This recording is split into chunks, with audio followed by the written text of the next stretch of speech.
താമരശ്ശേരി ചുരത്തിൽ നിയന്ത്രണം വിട്ട ചരക്ക് ലോറി ഇടിച്ചു കയറി 2 തട്ടുകടകൾ തകർന്നു. ഒരാൾക്ക് പരിക്കേറ്റു. താമരശ്ശേരി ചുരത്തിൽ അടിവാരത്തിന് സമീപം 28-ാം മൈലിലാണ് അപകടം. രാത്രി വരെ കച്ചവടം ചെയ്തെങ്ങാന് രാത്രി 10 മണിക്ക് പോയതാണ് ഞങ്ങൾ. അടുത്തിട്ടെങ്ങാന് ഇപ്പോൾ കണ്ടമാനം സാധനങ്ങളും 2 കുട്ടിയും സാധനങ്ങളും അതിലുള്ള കംപ്ലീറ്റ് സാധനങ്ങളും നശിച്ചു പോയിരിക്കുന്നു. 2-2.25 ലക്ഷം അടുത്ത് നഷ്ടത്തിൻ്റെ സാധനങ്ങൾ കംപ്ലീറ്റ് പോയിരിക്കുന്നു.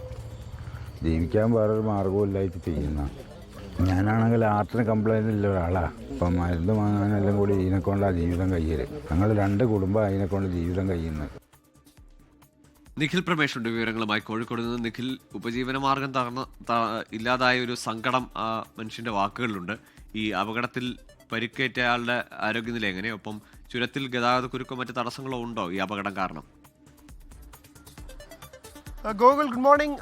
താമരശ്ശേരി ചുരത്തിലേക്ക് പ്രവേശിക്കുന്ന അടിവാരത്തിന് സമീപം 28-ാം മൈലിലാണ് ഈ അപകടം ഉണ്ടായത്. ഇന്ന് പുലർച്ചെ ഏതാണ്ട് 1:30 മണിയോട് കൂടിയായിരുന്നു അപകടം.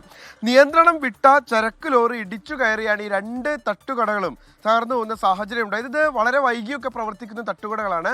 പക്ഷേ ഇന്നലെ ഈ കട 1:30 ആകുമ്പോഴേക്കും അടച്ചിരുന്നു. അതുകൊണ്ടാണ് ഒരു വലിയ അപകടം ഒഴിവായത് എന്ന് നമുക്ക് പറയാൻ കഴിയും. അല്ലെങ്കിൽ ഒരുപാട് ആളുകൾ ആ കടയിൽ ആ സമയത്ത് ഉണ്ടാകേണ്ടിയിരുന്നതായിരുന്നു. എന്തായാലും ഒരു വലിയ അപകടം ഒഴിവായി എന്നുള്ളത് ആശ്വാസകരമാണ്. അതൊരു ഭാഗത്ത് നിലനിൽക്കുമ്പോഴും 2 പേരുടെ ഉപജീവന മാർഗം ഇല്ലാതായി എന്നുള്ളത് വളരെ വിഷമിപ്പിക്കുന്ന ഒരു കാര്യമാണ്.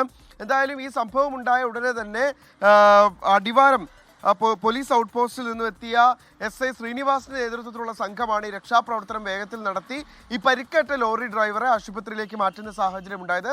മറ്റാർക്കും തന്നെ പരിക്കേറ്റിട്ടില്ല എന്നുള്ളത് ആശ്വാസകരമായിട്ടുള്ള കാര്യവുമാണ്. ഗോകുൽ, ശരി. നിഖിൽ പ്രമേഷാണ് കോഴിക്കോട് നിന്ന് വിവരങ്ങൾ നൽകിയത്. ലോകത്തെവിടെയായാലും ഏത് സമയത്തും 24 വാർത്തകളും ഓഗ്മെന്റഡ് റിയാലിറ്റി പാക്കേജുകളും എക്സ്പ്ലെയിനറുകളും വിശദമായി കാണാൻ ഞങ്ങളുടെ യൂട്യൂബ് ചാനൽ നിങ്ങൾക്ക് സബ്സ്ക്രൈബ് ചെയ്യാം.